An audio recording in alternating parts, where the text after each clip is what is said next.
አሰላሙ አለይኩም ወራህመቱላሂ ወበረካቱ። እንኳን ወደ ሱፊ ሚዲያ በሰላም መጣችሁ። እንደተለመደው በቅርቡ ቀን ይጠብቁን እንዳለው ዚክርና ሱፊነት የሚለውን እንድናይ አብረን ቃል በገባነው መሰረት መተናል ማለት ነው። የትም እንዳትሄዱ ፕሮግራሞች ይኖሩናል ማለት ነው። እንግዲህ አይታችሁ ከወደዳችሁት ላይክ አድርጉት፣ ሼርም አድርጉት፣ እንደገና ደግሞ ሰብስክራይብ ማድረግ ደግሞ አይርሱ ማለት ነው። አብራችሁ ቆዩ።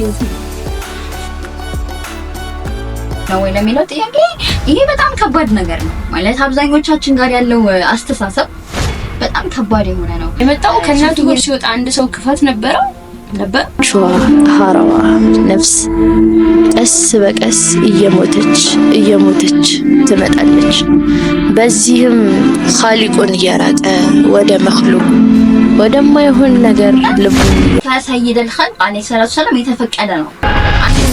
የሆነ ግሩፕ አይደል እንዴ ልትነኝ ትችላለህ። ዘባረች ትገኛለች። ነገር ግን የትኛውም ሰላም ሊሰጣት አልቻለም። እሺ ሰላም አለይኩም። እኔ ኢማን አህመድ እባላለሁኝ። ዛሬ የማውቀውን ነገር ላስተላልፍላችሁ ነው የመጣሁት። በማውቀው ከእናንተ ተሽይ ሳይሆን የማውቀው ነው። ዚክርና ሱፊይነት ሁለት ነገር ነው ይዤላችሁ የመጣሁት ማለት ነው። ዚክር ምንድነው? ሱፊይነት ምንድነው? ምን ያገናኛቸዋል የሚለውን ነገር ነው መነግራችሁ። መጀመሪያ ላይ ከዚክር ስንነሳ ምን አገናኘው ልትሉኝ ትችላላችሁ። በደንብ ነው የሚያገናኘው። እንዴት ካላችሁ ደግሞ አንድ ሰው ሱፊይ ለመሆን መዘክር አለበት። እንዴ ሱፊይ የሆነ ግሩፕ አይደል እንዴ ልትሉኝ ትችላላችሁ። ነው እንዴ? አይደለም፣ ተሳስታችኋል። እንዴት ነው ካላችሁኝ ሱፊይ ማለት ልቡን ለአላህ ንጹህ ያደረገ ሰው ማለት ነው። በቃ ይሄ ነው። ሌላ ምንም አማርኛ የለውም። ፈጣሪውን በስነ ስርዓት የሚገዛ ለፍጥረታት ፍቅር ያለው ለፈጣሪው ፍቅር ያለው ለረሱል ሰለላሁ ዐለይሂ ወሰለም ትክክለኛ ፍቅር ያለው ምሳሌ ልስጣችሁ። አንድ ህፃን ልጅ ሲወለድ ህፃን ልጅ ምንድነው ወይ ህፃን እኮ ምንም አያውቅም ይባላል አይደለ? ስለዚህ ሱፊይ ማለት ልክ እንደዛ ማለት ነው። ልባቸው ንጹህ የሆነ ሰዎች፣ ልባቸው ከምንም አይነት ሸር ነስቶ ለጌታው የተገዙ ልክ ሰው ልጅ ሲፈጠር እንደነበረው አይነት ሁኔታ ያላቸው ሰዎች ምን ይባላሉ? ሱፊያ ይባላሉ። በአጭር አማርኛ ይሄ ነው እንጂ የሆነ ግሩፕ ነገር እንደዛ አድርጋችሁ አትዩት። ዚክር ምንድነው ልትሉኝ ትችላላችሁ። ሁላችሁም እንደምትዘክሩ አውቃለሁ። ማንም ሰው ይዘክራል። ግን ይሄ ነገር ሰነድ አለው? ትክክለኛ ከማን ይዘን ነው የምንዘክረው? ማን ሲል ሰምተን ነው የምንዘክረው? ኦሬዲ በሉ ስለተባለ ነው። ሰይዳችን ጋር ሰለላሁ ዐለይሂ ወሰለም ሁሉም ሰሃባ ሲመጣ ለሁሉም አንድ አይነት ዚክር አልነበር የሚሰጧቸው። አንድ አይነት ስራ አልነበር የሚሰጧቸው። ለየሁሉም የተለያየ አይነት ነገር ነበር የሚሰጣቸው አይደለም ነው። ይሄም ሰይዳችን ሰለላሁ ዐለይሂ ወሰለም የዛን ሰው ማንነት ስለሚያውቁ ውስጡ በሽታው ምን እንደሆነ ስለሚያውቁ ነው። ምን አይነት በሽታ ልትሉኝ ትችላላችሁ። የውስጥ በሽታ፣ የማይታይ በሽታ። ምን በሽታ? ነፍስያ የምትባል በሽታ አለችብን ማለት ነው።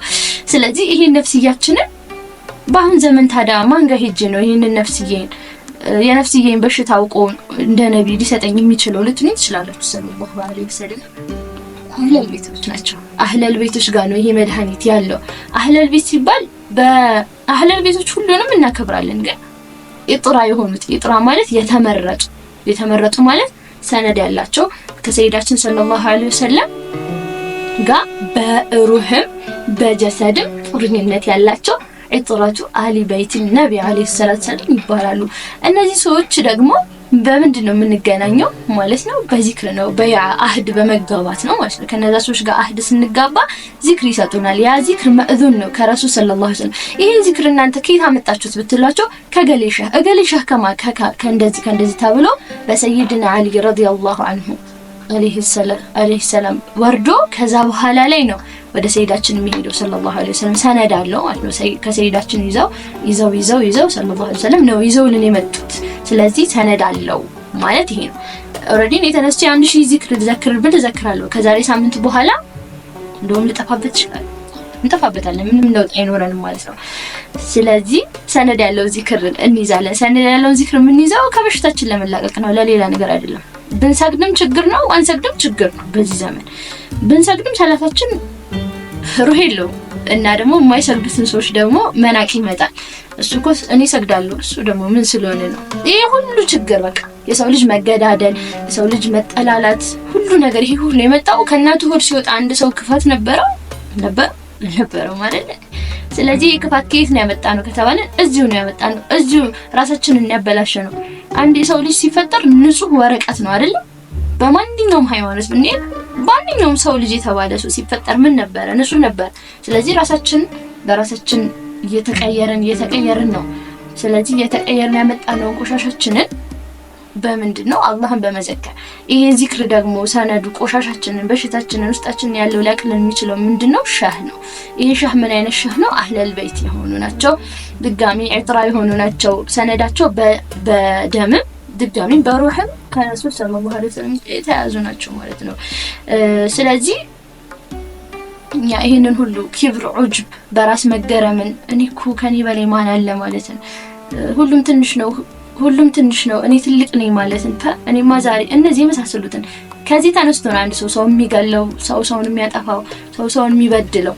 ስለዚህ እነዚህ ነገራቶች ከውስጣችን የሚያነሳልን ከተገኘ ዱንያ ሰላም ነው የምትሆነው። ምክንያቱም ጥላቻ የሚመጣው ከሂስድ ነው፣ ከኪብር ነው፣ ከዑጅብ ነው፣ ከእኔነት ነው። እኔነት ያጠቃሉ። አንድ ሰው እኮ እውነት ፈጣሪውን ቢወድ ኖሮ ተበድሎ ራሱ ይቅር ይላል። ለፈጣሪው ሲል ለኻሊቁ ሲል። ግን እኔነት ስላጠቃን እኔ ስለምንል ሁሌም እኔ ስለምንል ነው። እኔ የሚለውን ደግሞ ሊገረሱልን የምንችለው እኛ በራሳችን። ምክንያቱም በሽተኛ ነን። በሽታችንን ደግሞ እኛ ማወቅ አንችልም። ምክንያቱም እውቀቱ የለንማ። ፈጣሪያችንን እናቆማ ዝም ብለን ነው አላህ ነቢ ያለን ያለነው ሰለላሁ ዐለይሂ ወሰለም። የምር ቢሆን ኖሮ እንስተካከላለን። ምንም አይነት ቆሻሻ ልባችን ላይ አይኖርም ማለት ነው። ይሄን ያህል ካልኳችሁ ይበቃል። የዚክርና የሱፊነት የገባችሁ ይመስለኛል። ቀጣይ ፕሮግራም ሂክማ ሱፊይ ማለት በወሬ ብቻ ነው የሚለውን ደግሞ ሂክማ ታቀርብልናለች ማለት ነው። ፕሮግራሞች ይኖሩናል። አብራችሁን ቆዩ። ወራህመቱላሂ ወበረካቱ እና ሱፊነት በተለይም ደግሞ ስለዚህ በደንብ አድርጋ ነግራናለች። ያው ግልጽ የማይሆኑ ነገራቶች ካሉ ኮሜንት ላይ ብታስቀምጡልን ችግር የለውም፣ እንሰራበታለን። ሀሳብ ነው የምነግራችሁ ማለት የምናወራው። ሱፊነት ማለት በወሬ ብቻ ነው ወይ ሱፊይ ነኝ ማለት በወሬ ብቻ ነው የሚለውን ነገር አብዛኞቻችን ችላ እንለዋለን፣ ወይም ደግሞ በቃ ኦልሬዲ ምን ለማለት ፈልጌ ነው፣ ሱፊይነት በወሬ ብቻ ነው ወይ አይደለም ነው ብለው። ሱፊይነት በወሬ ብቻ ነው ወይ ለሚለው ጥያቄ ይሄ በጣም ከባድ ነገር ነው ማለት አብዛኞቻችን ጋር ያለው አስተሳሰብ በጣም ከባድ የሆነ ነው። ሱፊይነት ከሚለው ነገር ጋር ቀደም ኢማን እንደነገረችን ዚክር ያስፈልጋል፣ ግድ ነው። ሱፊይ ዝም ብሎ መሆን አይቻልም። እኛ ሱፊዮችን ኦልሬዲ ዝም ብለን ከላይ በማየት ብቻ ወይ ከነሱ ጋራ 1-2-3 ቀን በመቀማመጥ ብቻ ወይንም ደግሞ ቂሷቸውን በመስማት ኪታቦቻቸውን በማንበብ እንደዚህ ብቻ ሱፊይ መሆን የሚቻል ይመስለናል። ይሄ ደግሞ ከሐቂቃ የራቀ ነገር ነው፣ በጣም የራቀ ነገር ነው፣ በጭራሽ የማይገናኝ ነገር ነው። ለምንድን ነው እንደዛ ያልኩበት ምክንያት እኛ ስለነሱ የሆነ ያክል አፍካር ነው ሊኖረን የሚችለው። ለምሳሌ ኪታባቸውን አንብበን ወይ ቂሷቸውን ሰምተን ሊሆን ይችላል፣ ወይም ደግሞ እነሱ ሀሪማ ሄደን ዘይረን ሊሆን ይችላል፣ ብዙ ነገር አድርገን ሊሆን ይችላል። ወይንም ደግሞ በሀያት ያሉ ሱፊዮችን አግኝተን ከነሱ ብዙ ዱዓ ተቀብለን ተበሩክ አድርገን ምናምን በጣም ብዙ ነገር አድርገን ሊሆን ይችላል። ይሄ ግን የዟሂር ነገር አይደለም። ሱፊይ የሚታይ ነገር የሚሆነው ከውስጥ ጀምሮ ነው ማለት ይሄ በዟሂር ወይ ለምሳሌ የሆነ ነገር ሰጥተው ለመድኃኒትነት ተጠቅመው ሊሆን ይችላል፣ ወይንም ደግሞ ይሄን ነገር ያዘው ብለው እንደያዘው ወይንም ያዡ ብለው እንደስጦታ ሰጥተው ሊሆን ይችላል። ያለኛ ከሱፊዮች ጋራ ሙአመላ አለን ነው እንጂ ሊያስብል የሚችለው እኛን ሱፊይ አድርጎናል ማለት ይከብዳል። እንዴት ነው ሰው ሱፊይ ለመሆን አንድ ሰው ሱፊይ ለመሆን ግዴታ መዘከር አለበት። ምን አይነት ዚክር ነው መዘከር ያለበት? እንዳለችን ኢማን የተፈቀደ ዚክር ነው። ከማን የተፈቀደ? ከሰይደል ኸልቅ አለይሂ ሰላቱ ሰላም የተፈቀደ ነው። አና መዲነቱል ዒልም ወዓሊዩን ባቡሃ ብለው በሐዲሳቸው ላይ በሰሂህ ሐዲሳቸው ላይ ነግረውናል። እኔ መዲነቱል ዒልም ላይ ማለት ሰይዲ አሊ አለይሂ ሰላም ከረመላሁ ወጅሃሁ እሳቸው ምንድነው ባብ ናቸው ብለውናል። ያ ባብ ምንድነው? ወደ መዲነቱል ዒልም ለመግባት ተበሩ መግባት አለ ማለት ነው። ቀላል እኮ። ከዛ አሊ በይቱል ሙስጠፋ የወረደው በምንድነው? በሰይድና አሊ ነው፣ በሰይድና ሐሰንና ሁሰይን ነው። አብዛኞቹ አህለል ቤቶች ሰነዳቸው ሄዶ ማን ነው ሐሰን ጋር ወይ ሰይድና ሐሰን ጋር ነው ወይ ሰይድና ሁሰይን ጋር ነው ስለዚህ እንደዚህ የሆነ ዚክር መዘከር ያስፈልገናል ማለት ነው። ስለዚህ በየመቶ ዓመቱ ለኛ ሙጀዲዱል ኢህሳን እንደሚከለቀልን ሐዲሳቸው ነግረውናል ሰይዳችን አለይሂ ሰላቱ ሰላም። በዛ በሙጀዲዱል ኢህሳን ዘመኑ ላይ ባለ ምን ወሊ አህለል በይት ከሰይዳችን ጋር የሚያስተዋውቀን የሆነ ሸይኽ ያስፈልገናል ማለት ነው። እኛ በነፍሳችን ተነስተን ሱፊይ ለመሆን አንችልም ማለት ነው። ይሄንን ሐሳብ ካወራን በኋላ እንዴት ነው የምንዘክረው? ያ እነዛ እኛ ሸህለኛ ምን ይሆኑናል? የሩህ አባት ይሆኑናል። የጀሰድ አባት ወይንም የእናትና አባት ይኖሩናል። የወለዱን እናትና አባቶች አባታችን ለምሳሌ በዱንያ ላይ ያሉት እናትና አባቶቻችን ምንድነው ዱንያ ላይ ያለውን ነገራችን ነው ከነሱ ጋር የሚኖረና ሙዓመላ በዱንያው ነው። ያ ደግሞ የምን ይባላል? የሩህ የሩሃችንን የሚያስተዳድርልን፣ ሩሃችንን የሚገራልን፣ ሩሃችንን የሚያሳድግልን፣ በአጠቃላይ ባጢናችንን አጣህርተን ዟሂራችንንም የምናጣህራበት የሆነን ዚክር ሰጥተውን ከነሱ ጋር በተዝኪያ በተለየ ሙዓመል የነፍሳችንን በሽታ ያውቁልናል። 7 የነፍሳችንን መርተቦች ወይንም የበሽታ ደረጃዎች አሉ። እነዛን የበሽታ ደረጃዎች ሁሉን አጣርተውን አጽድተውን በሽታችንን ሙሉ በሙሉ አክመውልን ይሄ በጣም መመረጥን ይፈልጋል። ይሄ ግልጽ ነው ማለት አላህ እኮ ነው ወደደው እኮ ነው ይختص برحمته من يشاء። ስለዚህ እኛ ከድሮም እንደዚህ አይነት የሱፊዮች ጋር ሙዓመላ ካለን ለሱፊዮች የተለየ ቦታ ካለን እኛ ሱፊይ ለመሆን ግዴታ በዚህ መንገድ ማለት አለብን። ወሬ አለብዛባችሁ ቀጣይ ፕሮግራሞችን እንሰራላችኋለን። እንዳልኳችሁ ጥያቄ የሚሆንባችሁ ነገር ካለ ማንኛውም አይነት እኛ በሰራነው ፕሮግራም ሌሎችም እናንተ በምታስቡት ነገር ሌሎችም በሚጠይቋችሁ ነገር ብዙ አፍካር ሊኖር ይችላል። እንግዲህ ያላችሁ ጥያቄ የሚኖራችሁ ከሆነ ኢንሻአላህ ኮሜንት ላይ ያስቀምጡልን። እኛ በምናቃት እንተዋወሳለን። ችግር የለውም። በሰላም የሰው ልጅ ከተፈጠረበት ቀን አንስቶ እስከሚሞት ድረስ የራሱ የሆነ ዓላማ አለው። የተፈጠረበት ዓላማ ጌታውን እንዲያውቅና እሱን ብቻ እንዲገዛ ነው። በዚህ ዱንያ ላይ እናትና አባቱ ሰበብ ሆነው ካወረዱት በኋላ ላይ የእናትና የአባቱን ባህሪ እየወረሰ ያድጋል። ከፍ ሲልም የማህበረሰቦቹን እየወረሰ ያድጋል። በዚህም ሰበብ ዱንያ አታልለዋለች። ያቺ ስትወለድ የነበረችው ሀራዋ ነፍስ ቀስ በቀስ እየሞተች ትመጣለች። በዚህም ኻሊቁን እያራቀ ወደ መኽሉቅ ወደማይሆን ነገር ልቡን እየጠመደ ይመጣል። በዚህም ሰበብ በዱንያ ዓለም ይጠመዳል። በዱንያ ፍቅር መጠመዱ ሰላም ያልሰጣት ነፍሱ ሁል ጊዜም ሰላም ለማግኘት ትጥራለች።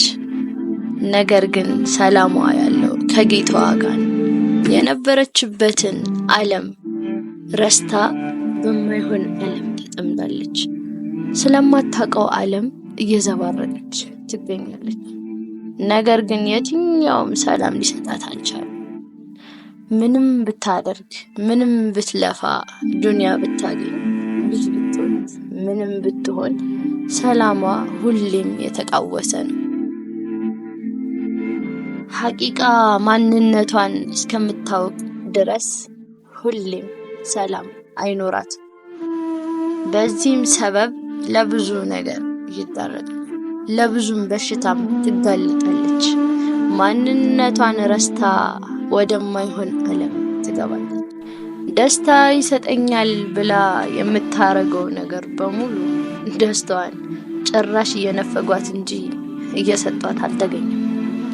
ታዲያ እቺ ነፍስ ምንድነው ሰላም የሚሰጣት? ሰላሟ ጌታዋ ጋር እንጂ ማንም ጋር አይደለም። ምክንያቱም ይሄ ዓለም ጠፊ አንድ ቀን ለቃው እንደምትሄድ ልብን አርጋ ታውቃለች። ነገሩ እንዲህ ነው። የሚያነቃት ጠፍቶ እንደዚሁ ሞታ ቀረች ጌታዋን እንደረሳች። ያው መስገዱ መጾሙ አለ፣ ነገር ግን የመስገድና የመጾሙ ትርጉም አይገባትም። ለምን እንደምታረገው አታውቅም። ሲሻት ታረገዋለች፣ ሲሻት ትሰላቻለች። በቃ ዝም ብሏት ምንም አይነት ለውጥ ልታመጣ አልቻለችም። አንዳንዴም ከጌታዋ ጋር ትጋጭና መጥፎ ስራ ትሰራለች። ምን ማድረግ እንዳለባትም አታውቅም። ሁሉም ነገር ጣም አጥቷል። ማን ነው ታዲያ ይህንን ሰላም የሚሰጠኝ? እንዴት ነው የምደርሰው? ለምንድን ነው የመጣሁት? እሞታለሁ አይደል? ዱንያም ፈለግ ዱንያም ተሰጠ፣ ሁሉን ነገር አገኘሁ። ታዲያ ለምንድን ነው ሰላም የሌለኝ? ለምንድን ነው ደስታ የሌለኝ? ለምንድን የሰው የሚያምረኝ? ሁሉም ሰው የራሱ ጠባሳ እንዳለው አውቃለሁ፣ ግን ከኔ የተሻሉ ይመስለኛል። አንዳቸውም ግን ከኔ የተሻሉ አይደለም። ሁሉም ሰላም የለውም። ሰላም የሚሰጠኝ ታዲያ ምንድን ነው እያለች ጉዞዋን በመንከራተት በእንደዚህ ሀሳብ ራሷን እያደከመች መንገዷን መጓዟን